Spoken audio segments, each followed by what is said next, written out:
Segundo bloco de aula, agora entrando em outro livro, né? Lembrando, tem esses livros tudo aqui do Keynes. A gente viu isso aqui no primeiro bloco, e agora a gente vai ver aqui a teoria geral neste novo bloco. Então, o que o Keynes introduz na teoria geral?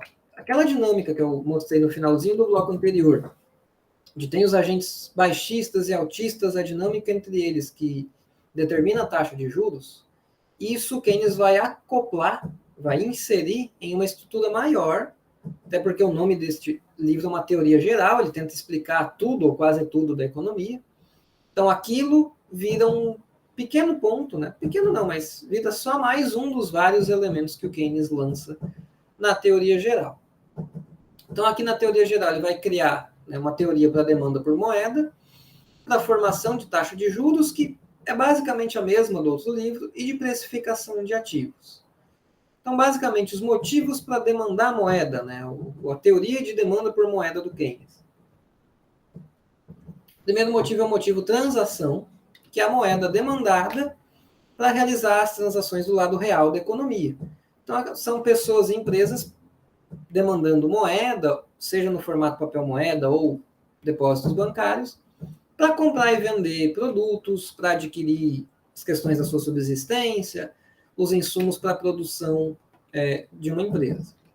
Um outro motivo, e aqui já começamos a entrar no lado mais financeiro, especulativo, é o motivo precaução, que é uma moeda para atender a contingências inesperadas, para alguma oportunidade imprevista ou algum risco imprevisto que eu tenha, e empiricamente ela é mais difícil de mensurar, né? Aqui na transação, empiricamente tem como aproximar pelo nível de renda, né, total da economia, ou para uma pessoa em específico pela renda dela própria. O motivo precaução é mais difícil de mensurar, mas, em geral, as pessoas tendem a demandar, pessoas e empresas, né, tendem a demandar mais moeda quando o momento é de incerteza e demandam menos moeda quando se está em um momento de tranquilidade, seja política, seja econômica. Um terceiro motivo é o motivo especulação. Aqui entra aquilo que eu acabei de explicar, né, no outro bloco, que é as ideias que vêm lá do treatise, que é onde entram os agentes, os bears e os bulls, são os agentes, eles consideram aí uma taxa de juros normal, que não é nada a ver com a taxa de juros natural. Cada pessoa tem uma taxa de juros normal na sua cabeça. E se ele acha que a taxa de hoje está longe da normal, seja para cima ou seja para baixo, essa pessoa acha que os preços dos ativos vão subir ou cair para voltar para o normal, né, para o estágio normal. Então, é basicamente a mesma questão lá do treatise. Os agentes formam expectativas para o comportamento de taxa de juros e de preços de ativos. Se tem mais de um grupo, a tendência é que o preço dos ativos caia, porque está todo mundo vendendo, ou se tiver mais dos bulls, a tendência dos preços dos ativos é subir, porque tem muita gente comprando os ativos, né? Comprar e vender ativos é o contrário de reter ou não moeda, né? Se eu estou comprando ativos, eu estou me desfazendo de moeda. Se eu estou vendendo ativos, eu estou demandando moeda, estou retendo moeda. E, por fim, o quarto e último motivo é o financeiro, que o Keynes criou depois da teoria geral. Ele escreveu a teoria geral em 36, e ele fez um artigo em 37, respondendo a comentários e críticas que fizeram ao livro, e daí neste artigo ele introduz este outro motivo, que é uma moeda que empresas demandam para antecipar a compra de um investimento. Então, a empresa vai juntando dinheiro para comprar um bem de capital, para expandir uma fábrica, para abrir uma nova fábrica. Então, vem daí este motivo financeiro, e empiricamente ele se aproxima da taxa de investimento. Então, dá para escrever uma equaçãozinha aqui, que a demanda por moeda é a função do nível de renda, da incerteza, que é essa bolinha aqui, da taxa de juros, porque vem lá do motivo especulação, e do investimento agregado, que é o motivo financeiro. Essa questão de demanda por moeda vai voltar na aula seguinte, nos neo-keynesianos, que eles vão melhorar esse tratamento que o Keynes fez aqui, essa teoria do Keynes, e os monetaristas, com o Milton Friedman, também vão teorizar em cima de motivos para se demandar moeda. Esse tema depois, com o tempo, some, e hoje em dia não é mais um tema teórico muito requisitado, assim, ou muito estudado, saiu de moda, ou entende-se que o mundo, enfim, perdeu a relevância. essa questão da demanda por moeda. Mas na época do Keynes, dos neo-keynesianos, dos monetaristas, isso era um assunto quente, né? Era o assunto do momento, um dos assuntos do momento. A outra teoria que ele coloca dentro da teoria geral é uma teoria de precificação de ativos, como cada ativo vai ser precificado. Lembrando que para o Keynes ele pensa, né, nessa dinâmica de sistema financeiro, mas ele pensa em indivíduos que têm dinheiro e eles vão olhar, vou aplicar em juros, vou reter moeda porque eu estou incerto, estou inseguro, vou comprar ações, vou abrir uma empresa nova, não vou fazer nada. Então, quem tem dinheiro olha para a economia e vê o que fazer com esse dinheiro ou não fazer nada, né? Só deixar a moeda parada se ele achar que é melhor não tomar nenhum risco. E o Keynes deu uma certa formalizada neste tratamento e ele diz que o preço de um ativo depende do seu retorno esperado e o retorno tem 4 componentes. Um que é o A, aqui, a taxa esperada de quase renda, ou a renda que um ativo gera. Então, se é uma máquina, os produtos que essa máquina gera. Se é uma loja, é o que você vende na loja. Se é um título, é os juros desse título. Se é uma ação, os dividendos que você recebe. Além disso, tem o custo de carregamento, que é o menos C aqui. Se eu tenho uma loja, eu tenho os custos da minha loja. Se é uma commodity que eu vou estocar, tem o custo de estocagem, um custo com seguro. Se eu vou pegar um empréstimo para algo, tem um custo. Então, tudo também tem custos. Tem o prêmio pela liquidez, que é a facilidade de negociação de um ativo, caso eu queira mudar o meu portfólio, caso eu queira desfazer meus investimentos e fazer outra coisa. Daí aqui é o quanto mais líquido um ativo, maior este L, aqui este prêmio pela liquidez. O maior de todos é o da moeda. Comprar um terreno no interior do meu estado, do Mato Grosso, é menos liquidez. Porque tem menos gente querendo comprar e vender terrenos no interior do Mato Grosso. Então ali tem menos liquidez. E a apreciação. A apreciação é você comprou o ativo por um preço, você pode vender ele mais caro ou depreciado no futuro. Então, além do que um bem gera de renda, então, por exemplo, comprei uma máquina, o que essa máquina gera de produtos ou de serviços é uma renda para mim. No futuro eu posso revender essa máquina. Geralmente máquinas, né, carros, são vendidos depreciados. Né? Você comprou por um preço, geralmente você vai vender por um preço abaixo. Mas casa, terreno, ações, geralmente se espera que você venda com um retorno maior. Dessa forma, vários tipos de ativos vão ter diferentes tipos de retorno e cada um tem um componente que é mais importante. Então, bens de capital, máquinas, lojas, fábricas, eles têm uma apreciação que se espera ser negativa, ou seja, você não está comprando isso para revender num preço futuro maior, você está comprando porque você acha que a quase renda, em relação aos custos de produção ou de carregamento, seja positivo. Você está comprando este ativo, você está investindo nele, porque ele vai te gerar um fluxo de renda positivo. E a liquidez desses bens, em geral, é baixa. O investidor pode querer colocar moeda no seu portfólio. Moeda não aprecia nem deprecia, tem a questão da inflação, mas não é a ideia aqui. A moeda não gera fluxo de nada, mas ela tem o maior prêmio de liquidez, é o ativo mais líquido que existe. E títulos financeiros, eles podem apreciar ou depreciar, porque você comprou ele hoje. Se você esperar até a data de vencimento, é óbvio que ele vai valer mais. Mas você pode vender no meio do caminho. E no meio do caminho, você pode ganhar ou perder dinheiro.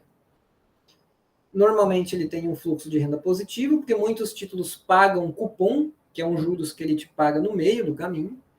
E tem uma liquidez, em geral, alta. Então, o preço dos ativos, eles vão se movendo todos até que as vantagens relativas de um ativo sobre o outro desapareçam. Então, está tudo em equilíbrio e a economia começa a crescer mais. Em geral, vai se demandar mais bens de capital, porque se espera que esse Q-C suba. Então, as pessoas vão se desfazer, talvez, de títulos para ter mais bens de capital, se desfazer de moeda para investir em ações, abrir empresas, porque a economia está indo bem. Se depois a economia vai mal, então o retorno esperado destes bens de capital cai. Daí as pessoas vão querer vender esses ativos e voltar para títulos e moeda. E é assim que o preço dos ativos se move na economia, segundo Keynes. Conforme os investidores acham que cada um desses itens vale mais ou vale menos. Daí, conforme as expectativas mudam, as pessoas mudam seu portfólio, mudam-se os preços de todos esses tipos de ativos, e quando são títulos, isso vai mexer na taxa de juros. Então, vejam como o pensamento na teoria geral é mais rebuscado. Vou lançar aqui só mais alguns pontos da teoria geral para a gente ver a figura ampla que ele cria na teoria geral. O consumo agregado depende de um valor constante e da propensão marginal a consumir, que é aquele tanto a mais que a pessoa vai consumir para cada novo real ou novo dólar que a pessoa ganha. O investimento é o componente mais volátil do produto agregado, e o investimento depende da comparação entre a eficiência marginal do capital e a taxa de juros. O que é eficiência marginal do capital? É um termo que o Keynes cria, que é o quanto o meu capital vai render. E ele vem basicamente disso aqui, né, das expectativas em relação a isso. Se eu estou olhando, eu investidor, vejo uma taxa básica de juros a 7%, e eu acho que eu comprar uma máquina, abrir uma empresa, vai me render 5%, o que eu vou fazer? Eu vou comprar o título. Eu não vou investir em capital, então não vai ter investimento. Mas se eu acho que a eficiência marginal do capital ou o retorno do capital é 10%, bom, está valendo a pena, porque é 10% em comparação com um título que é 7%, vale a pena eu investir, daí vai ter investimento agregado. E, só para reforçar, a taxa de juros é um fenômeno puramente monetário, que vem dos agentes especulando no mercado financeiro e das autoridades monetárias eventualmente intervindo ou não. De modo que a figura toda da teoria geral é esta, que veio deste livro que eu já vou comentar sobre.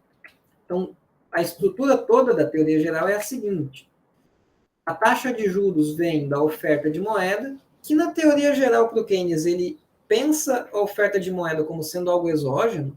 Ele não é muito claro nisso, mas parece ser moeda exógena. A quantidade de moeda é definida pela autoridade monetária. No treatise, ele tem a ideia de moeda endógena. Então, o Keynes, ao longo do tempo, ele muda a sua visão sobre como que é a oferta de moeda. Na teoria geral, ele imagina que a oferta de moeda é controlada pela autoridade monetária, e esta oferta de moeda vai junto com a demanda por moeda, e daí os motivos para demandar moeda são aqueles 4 que eu apresentei ali antes. Então, tem uma oferta de moeda, tem as pessoas demandando moeda por diferentes motivos, e nesta relação entre a oferta de moeda, os agentes demandando moeda por vários motivos, especulando no sistema financeiro, surge a taxa de juros. A incerteza joga tanto para os agentes demandarem mais ou menos moeda, quanto eles acharem que a eficiência marginal do capital está mais alta ou mais baixa. A relação entre eficiência marginal do capital, que é o retorno dos investimentos reais, com a taxa de juros lá do lado financeiro, é o que determina o investimento agregado. O investimento agregado, junto com o consumo das famílias, vai determinar a demanda efetiva agregada, junto também entrando aqui gastos do governo, e é isso que determina o produto agregado e o emprego. E daí vamos ver o nome da teoria. Teoria geral do emprego, do juro e da moeda. Emprego, juro, moeda. Então essa é a teoria geral do Keynes, como ele vê a economia como um todo, né? Sai lá de moeda, os agentes especulando, depois vai o investidor querendo investir em diferentes ativos, entra ali o investimento real, vem o investimento, vem o consumo, vem o produto agregado, vem o emprego. Né? É uma teoria bastante geral, bastante rebuscada. Esse livro é muito bom, eu já comentei dele para alguns alunos, não sei se eu já falei em aula, mas assim, para quem gosta de macroeconomia, é o melhor livro, na minha opinião, para se ler. Ele pega desde ideias do Keynes, dos neo-keynesianos, e vem para monetaristas, novos clássicos, novos keynesianos, e no fim fala de pós-keynesianos e austríacos também, e teorias do desenvolvimento. É um livro muito bom, infelizmente só tem em inglês, mas para mim ele é de 90 e alguma coisa, esse livro, ou 2000, não, ele é 2000 e poucos, acho que é 2002 ou 2004, uma coisa assim. É muito bom, para mim uma das melhores leituras em macroeconomia que existem, infelizmente só tem em inglês, mas fica aí uma boa referência para quem gosta de macroeconomia e se consegue ler inglês ou está querendo dar uma aprendida, além do Duolingo, dá para ir lendo aqui e traduzindo, vai pegar bem o inglês. Para encerrar, uns 3, 4 slides sobre a ideia do Keynes de política monetária. que ele também escreveu sobre isso. E aqui, para entender, tem que entender uma ideia para o Keynes, que é uma coisa é o juros, que é o custo, que é o juros para quem vai pegar um empréstimo, para formar um estoque de mercadorias, para ter capital de giro, para abrir uma nova filial da empresa. Uma coisa é o juros custo, de quem vai se endividar. Outra coisa é o juros retorno, de quem já tem dinheiro e vai aplicar. Que é a influência da taxa básica de juros sobre os investidores, como eles vão olhar para todos aqueles ativos, né? Esses ativos, e onde eles vão jogar o dinheiro deles. E daí aqui o juros, ele é um retorno, né? Eu vou colocar em títulos ou em bens de capital, ou em ações, né? Então, uma coisa, outra coisa, outra coisa. Uma coisa é o juros custo para quem vai se endividar, outra é o juros sobre o investimento. É o juros retorno. E para o Keynes, o juros mais importante não é o custo, é o juros retorno, porque é ele que vai estar fazendo as pessoas investir ou não no lado real da economia, é ele que vai ter mais ou menos investimento agregado, e daí vai gerar crescimento e emprego, ou decrescimento e desemprego. Então é assim que o Keynes vê. Para ele, o mais importante é o juros retorno. E para ele, e daí aqui aparece a primeira vez, né, ou uma das primeiras vezes no pensamento monetário, os instrumentos de política monetária. E para o Keynes, os instrumentos de política, eles têm efeitos, alguns faz efeito em uma das taxas de juros e outros em outra. Para o Keynes, o redesconto e o compulsório vão afetar os juros sobre empréstimo, os juros que é custo, né, o custo do capital de giro. Então, usar esses dois instrumentos, eles vão aumentar ou diminuir a demanda por esse tipo de empréstimo aqui. Mas para o Keynes, isso não é o fundamental para fazer um investimento agregado subir ou descer. Porque para o Keynes, o juros importante para ter mais investimento ou menos é o retorno, é o juros que dá um retorno para quem já tem dinheiro. E para o Keynes, o instrumento de política monetária que afeta esses juros, que é esse juros que afeta o investimento, são as operações de mercado aberto, porque são elas que afetam a taxa básica de juros, e é a taxa básica de juros que vai alterar os incentivos sobre o portfólio dos investidores, fazer mais ou menos atrativo investir em capital produtivo novo. Então, para o Keynes, analisando a eficácia como sendo a capacidade de fazer a economia crescer mais e diminuir o desemprego, para o Keynes, os dois primeiros instrumentos podem ser ineficazes, porque pode até baixar o custo desses endividamentos, né? Mas se as pessoas simplesmente não quiserem investir, não pegar dívida, não vai resolver nada. Para o Keynes, o que importa são, para aumentar o investimento, seria baixar a taxa básica de juros, e a melhor forma de fazer isso são cooperações de mercado aberto. Além disso, após uma operação de mercado aberto, uma operação de mercado aberto expansionista, né, jogou a moeda na economia, tem 3 conjuntos de decisões do resto da economia que são relevantes para analisar se essa política monetária vai afetar o produto e o emprego ou não. Então, a política monetária não depende só do que a autoridade monetária faz. Depende de como o resto da economia se comporta. Se o resto da economia não colaborar, a política monetária não tem efeito. Então, ela vai ter efeito a depender do que os outros agentes fazem. Ela não é toda poderosa, né? A política monetária para o Keynes. Depende das reações. Então, depende de decisões dos bancos, se eles vão usar ou não suas reservas bancárias, e do público, se vai usar moeda em excesso ou vai acumular moeda. Também decisões do público, se vão comprar papéis financeiros e se vão quais, e também se vão comprar ativos reais ou não. Então, passando aqui para esse quadro resumo. Se os agentes decidem reter moeda e os bancos decidem deixar suas reservas grandes mesmo e não utilizá-las para nada, a política monetária expansionista não afeta o produto e nem o desemprego. Então, a política monetária foi inútil. Por quê? Porque os agentes não quiseram se desfazer do excesso de moeda. Agora, se os agentes resolvem se desfazer do excesso de moeda adquirindo ativos financeiros, depende qual ativo financeiro eles estão comprando. Se os agentes vão comprar ativos financeiros em mercados secundários, a moeda só está trocando de mãos na circulação financeira, não está fazendo o produto crescer, e daí, de novo, a política monetária foi inútil.